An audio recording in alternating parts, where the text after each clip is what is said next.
What I'm about to share with you cost me somewhere between $30,000 and $50,000 to learn. And it's not from courses, it's from actual private conversations with operators already running 8-figure businesses who don't sell any info products. You won't find them online. There's no YouTube videos out there like this.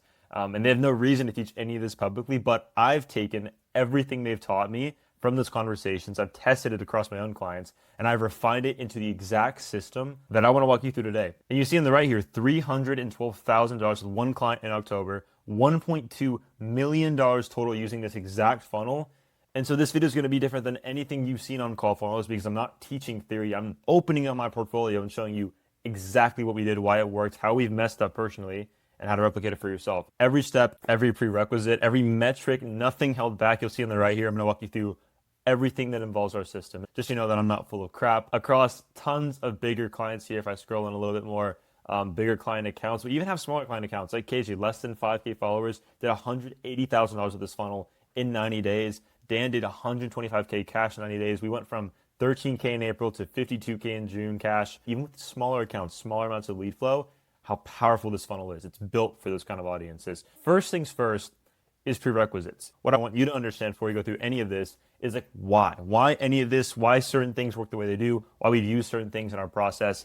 And it all starts with the marketing barometer. This specifically started from a conversation I had with a really good mentor of mine who ran one of the biggest info products in the history of the space. And it all comes down to marketing barometer. So if you imagine every lead has to be at 100% before they go into any transaction with you or your company, what we want to do in the marketing barometer is get them as close to 100 before the sales call. And so every lead, especially if it's warm organic audience, you're coming in around 40%. If it's colder, a little bit less than that. But our goal is to get them closest to 100, as close as we possibly can, before the sales call even takes place. And so this video is focused on everything we do between them booking the call and the actual closing call to make sure that our processes are predictable, no matter if the closer's having a bad day or a good day, whatever's going on in that guy's head. But it all starts with levels of interest. And so we have this marketing barometer, right? We have 0 all the way to 100, 100 being a close. I guess red isn't the best color for a close, but you get the picture.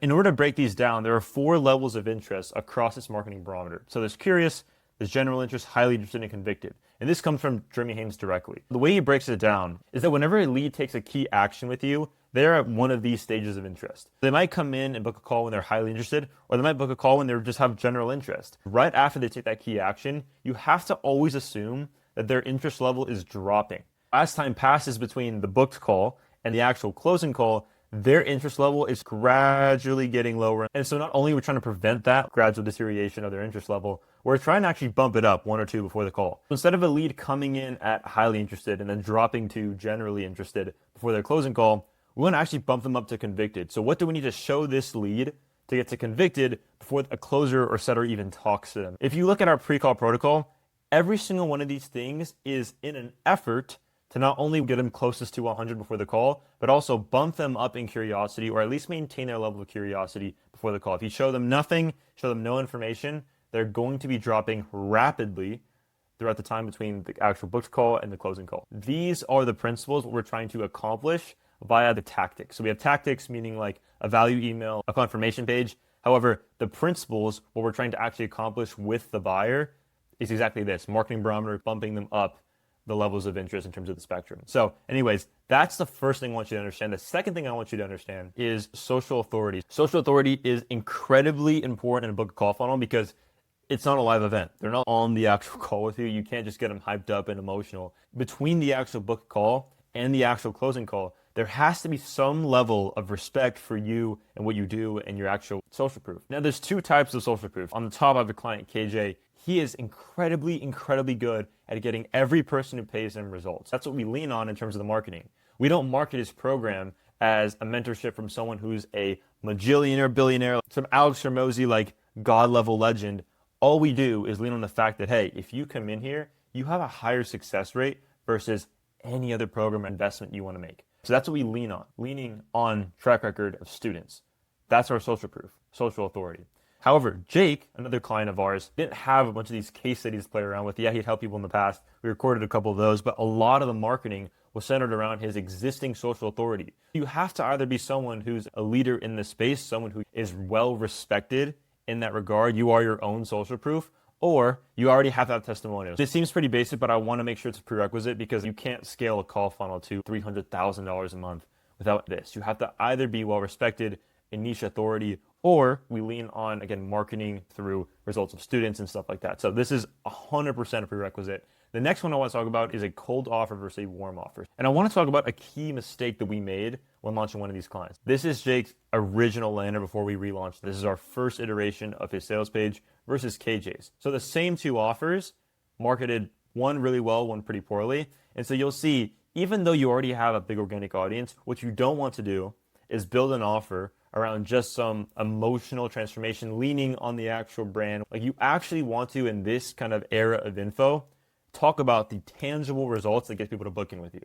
And so for KJ, even though he has a very, very strong YouTube, his sales page still says sign 2 to 3 high paying clients or copywriting clients in the next 120 days, guaranteed. What we're seeing with a lot of offers now, especially if you're not like top of your niche, for example, like you created the actual niche like Cardinal with copywriting, or you're someone like a Luke Belmar with that whole space. If you're tapping into a market, you're going to want to have a tangible outcome on your headline and your actual offer. For Jake, we had a more transformational, emotional headline, and we understand that this converts probably 10 out of 10s or 8 out of 10s and above in terms of like lead nurturement and warmth, because we know someone who's a 6 out of 10 in terms of interest level, they don't really care about Jake's story. They care about what's actually going to happen for them if they take a key action in terms of the sales process. For KJ, even though we already have a YouTube audience that really respects him, we're still going to use the exact outputs and all of our deep market research to understand what do they actually want. Our sales page is much less focused on this super emotional salesy pitch. We're really just talking about, hey, I know this is the output you want. You want to go from A to B. Here's how I'm going to get you there tangibly with my own methodology because it works the best. And so the VSL becomes a lot more of, hey, this is how we do things and how they work really, really well. Cold offers are 100% back. If you think of the info space like a pendulum, it went from super Charlie Morgan, like over promising, under delivering, to like super Brez Cardinal focus, which if you know those guys, you know it's very transformational, very like I went from 0 to 100, 200K a month or whatever the promise is. And now it's swinging back to, okay, what can you actually do for me? What is your guarantee? What is the plan to get an ROI on this investment? You want to always pay attention to these small pendulum movements. So it goes from one extreme to the other extreme, then bounces right back. And the pendulum has swung from super transformational, Brez scales, top of funnel, transformational headlines and offers, back to what can you do for me? What is the offer? Why should I take a key action? What's the output there? One, you have a lot more success with your warm audience. And then two, you can scale with ads infinitely, as opposed to this warm offer, which won't convert on a cold audience because they just don't know or like or trust you. But this offer 100% will. Anyone who's looking for 2 to 3 high paying copywriting clients or needs to solve the acquisition part of their business, they're going to hit the sales page and probably give you a chance to watch the video. That covers the 3 prerequisites. You want to have a cold offer that is built to convert not only 10 out of 10s, 8 out of 10s, but a 6 out of 10 and a 5 out of 10 because of how good your offer is, how irresistible, how no-brainer it is. You want to have some sort of social authority, whether that's your case studies, your track record, your actual credibility in your own niche. And then lastly, to recap, make sure you understand like the marketing barometer. What are the principles behind the tactics that we're using? So curious, generally interested, highly interested, convicted. Let's raise those before the closing call. That's why this all works really well. And now we're getting into the juice. Like, how does this process work?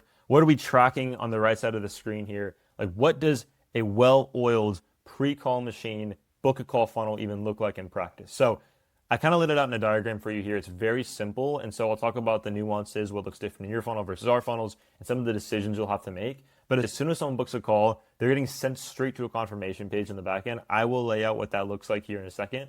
As soon as at the confirmation page, your setter is triaging them. Key thing here, they don't have to triage them immediately.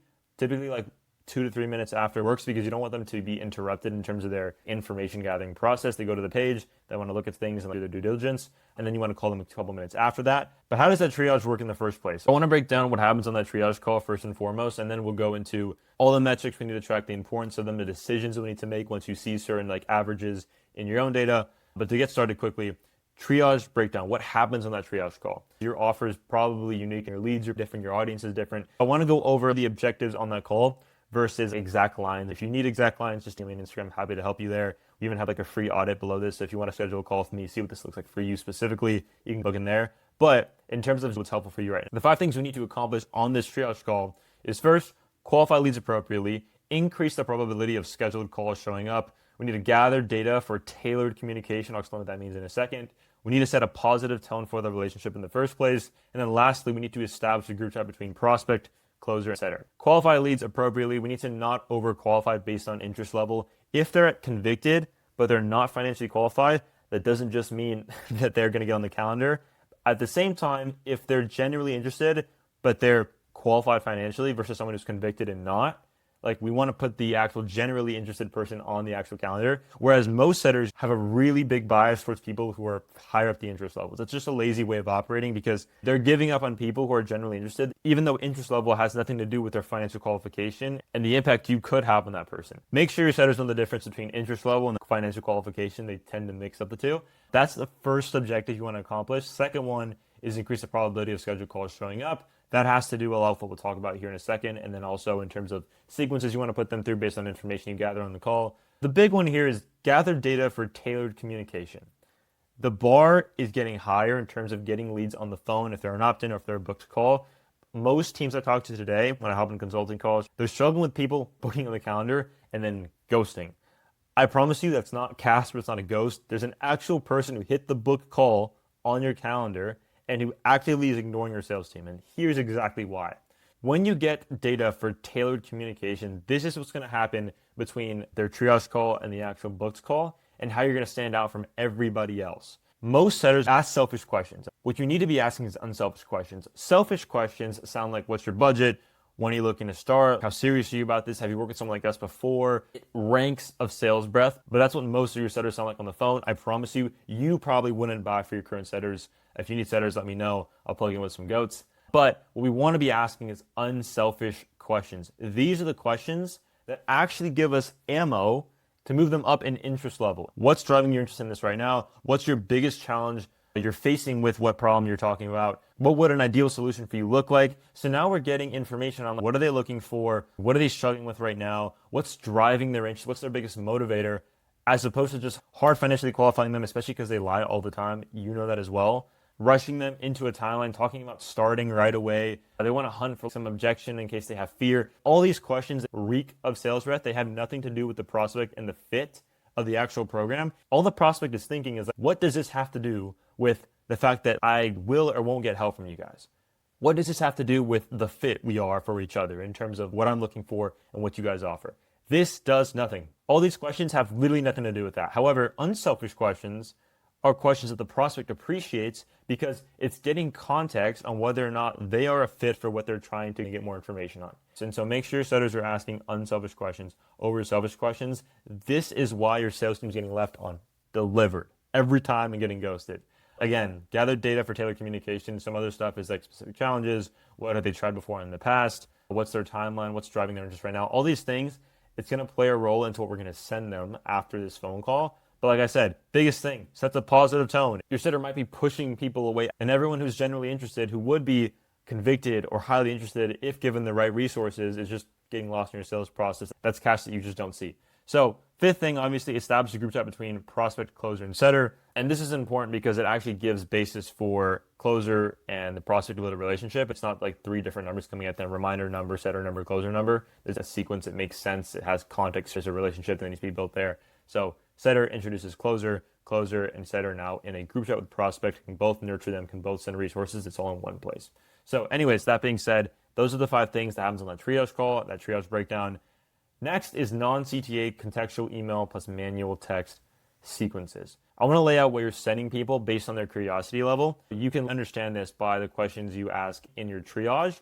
Your email should be based off their type form. For example, if you have a type form application before they book a call, based on the questions they answer, you should have automatic emails being sent out to them. They're non-CTA, maybe a YouTube video, but really what they're doing is just like written text they can digest. Some people just like reading more than they are watching. And so it's your opportunity to get them to consume more content, written content, that you need them to align belief-wise with your offer. But in terms of manual text, you're sending them a hyper-relevant case study. You need to have assets that address certain bottlenecks that person's facing. Even if you're fresh launching a program, you should have material based on every single bottleneck that's based on what you did to overcome that. And if you do have case studies, that's even better. If you have students that can speak on your behalf, that's even better. But you're sending them specific texts that address what they said on the call. That way they feel taken care of. It's value up front. If there's someone who's just generally curious, you send educational content about the problem, case studies showing how the solution works, FAQ videos, addressing common concerns. If they're at a generally interested level, you might send them some specific implementation strategies, maybe some ROI calculators. If you're someone in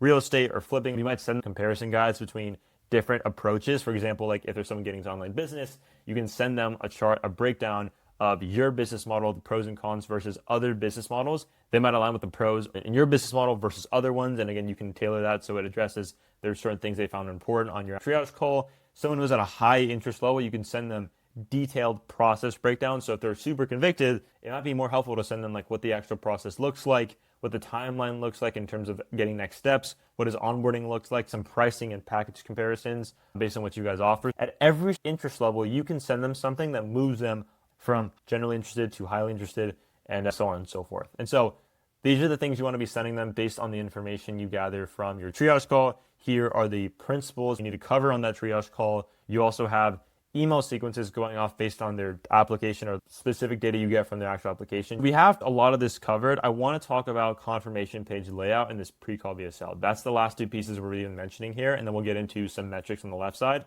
However, confirmation page layout breakdown. What does an effective confirmation page look like? What do you need to have on there? What does it need to be scripted like? This is what it looks like on practice. So this is a client, Alexi. We met Alexi up here. He runs a barber offer. This is what they see after they booked a call in the calendar. They get sent to this page.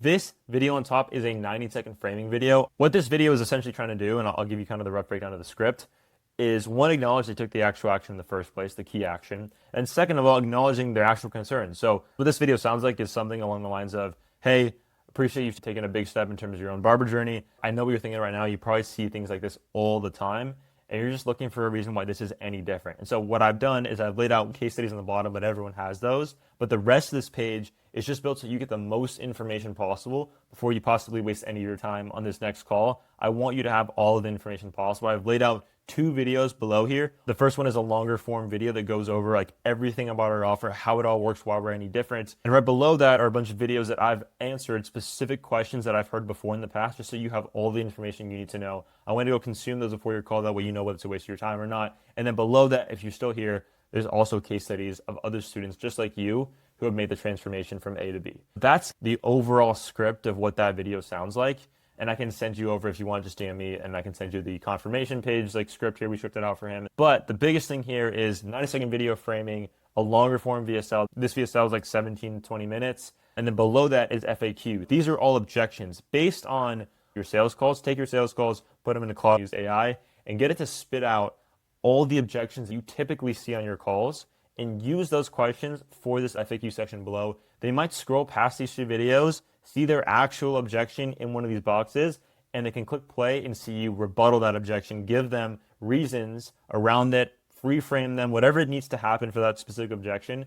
They can hear it from you before they hear it from the closer. And it really helps in terms of the framing they walk into that call with. And I want to open this up. This is the VSL script, so you can see the overview of it. In terms of that longer form pre-call VSL, this is different from your front end. Your front end is more transformational. Your back end VSL is more logistical, process focused, unique mechanism focused. Cold structured offer, 10K per month, 90-day timeline. And then we go into table of contents, what they expect, average student growth timeline, something that people don't ever acknowledge. We have success stories from our barbers, the price war. So we have our unique mechanism, the story, the selling angle around that. We have why this program is any different, our offer, how it works step by step, what's inside the mentorship, our guarantee, FAQ, common concerns, raw client interviews, interview highlights. Everything that we need to know is in this video. Bonus points if you throw this video into an unlisted YouTube video and send this in your closer set or group chat before the call. One thing we additionally do for every single client is not only write this script out and have them record this in video format, but right under that, we have a section where they can actually just click this gamma. It's literally the entire VSL in a format where if they wanted to digest it through reading, and they're more of a reader than a watcher, they can do that themselves. And we literally sequence it out. We have the same exact structure. We have a few recent wins, the sales angle, the unique mechanism angle. We'll go into the actual process here in a second. Phase 1 skill set, phase 2 branding, phase 3 scale, mentorship, the actual offers. Everything is here for them to just click a button, read through it, and get all the information they need. We're matching them where they are. Some people like to read, some people like to watch videos. We're not going to pass up any opportunity for them to digest that information, because that information drastically increases our show rate, offer to close rate. Every single metric goes up because of that video. It's our like silver bullet. And so I can send you all this, DM me on Instagram if you want any of this. But again, biggest thing, we do a gamma and we also do a video. That way they have two ways of consumption. We increase consumption overall that way. And then lastly, metrics. We have show rate, offer rate, close rate, offer to close rate, average order value, average cash per book call, and cost per book call from each piece of content. What does any of that mean? So if I look at mine right here, you can see on our dashboard metric-wise, we have number of deals closed, we have cash collected, we have revenue generated. We don't really care about contracted revenue, we only care about cash collected. But these are the main four: show rate, offer to close rate, close rate. The one that I've never seen people track, and it's so essential, is offer rate. Offer rate lets you know like how many people of the people that show are actually worth your closer offering them a position in the program. And so like I said, you can tell a lot by this because, for example, if someone hops on 7 calls as a closer for you and they only offer 3 people, that means the 4 other people that jumped on the call were either not qualified or not fit to your program. That's a setting problem. And so you can also see if a closer is only offering like 20% of leads, it either means he's being lazy or the setters aren't qualifying or there's bad fits in terms of the ICP for content. So there's a lot you can tell by just having this number here. Show rate, obviously, how many people show up to a call. Out of the people that show up to the call, how many of them are we pitching? Offer to close rate, out of how many people we pitch, do we actually close? And then close rate. Like I said, if you have 7 calls on calendar, 3 of them get offered, 4 of them don't, that means we have a much lower close rate than we actually do have. We would rather know the offer to close rate versus just the raw close rate. And so offer to close rate means that anytime we mention the program, how many times are people moving forward? And so you can see in this offer, 70% of people that get pitched go with the program, they close. Versus the 44% that are just the raw number. That means we might have to do some work in terms of the qualification process. These numbers give us the insight to go look into. And so offer rate, make sure you're tracking that. Offer to close rate, it's incredibly important. It means whether your content's working or not. You also want to track average order value. So we have everything here in terms of calls on calendar, calls taken, offers made, cash per book call scheduled, cash per book call taken, average order value. So we know whenever anyone closes, we can do the math for next month. Talk about predictable. I love the word predictable. I can literally plot out for the next 6 months based on my 6 months of previous data, how many closes we need to get to our goal.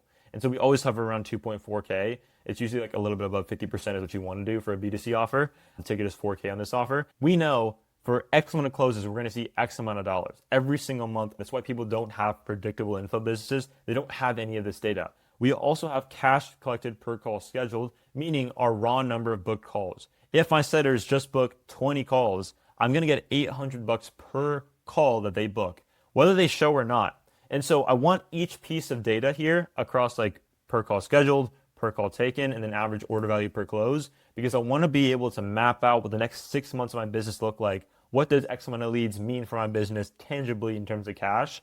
And I want to know before I go from warm to paid what my baseline is. And so I know every single call that gets taken, if I take 20 calls this week, we're making $20,000.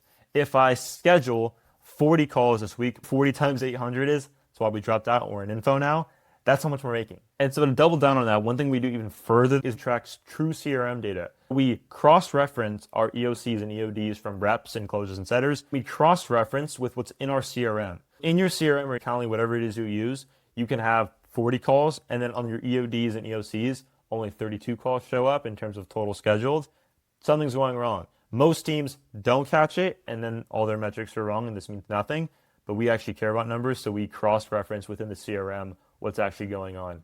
That being said, each of these things, vital, vital, vital. One really important example of that is if your average order value is pretty high and your close rate is pretty high, you know that you should just bump up prices. For example, if your average order value is above 75% of your actual program price and your close rate's still pretty solid, you need to raise your prices. So all these decisions that are the highest leverage come from this data. That's why metrics are the most important when it comes to any of this. We can track from each piece of content, each reel, each YouTube video, each story sequence, how many book calls each bring us, and then the show rate and close rate from each of those pieces of content. So we get so nitty gritty. Not only do you need to know this information like overall for your business, you also need to know it from each piece of content, especially if you're organic. How do you not know that your story sequences when talking about this specific subject, this pain point, bring you more leads and book calls versus another one? You're wasting a week by not knowing that because you could replicate the story sequence that's working, come up with a different angle for it instead of using a pain point or a selling point that never really converts. You never know until you track this data. If you're here and you haven't left the video just yet, I want to give you some even more secret sauce. That's my own sauce. First things first, I'm going to rapid fire these because I don't want this video to drag on too long. FaceTime audio calls from personal. If they're not picking up from your GHL or your close number, FaceTime audio them, they're personal.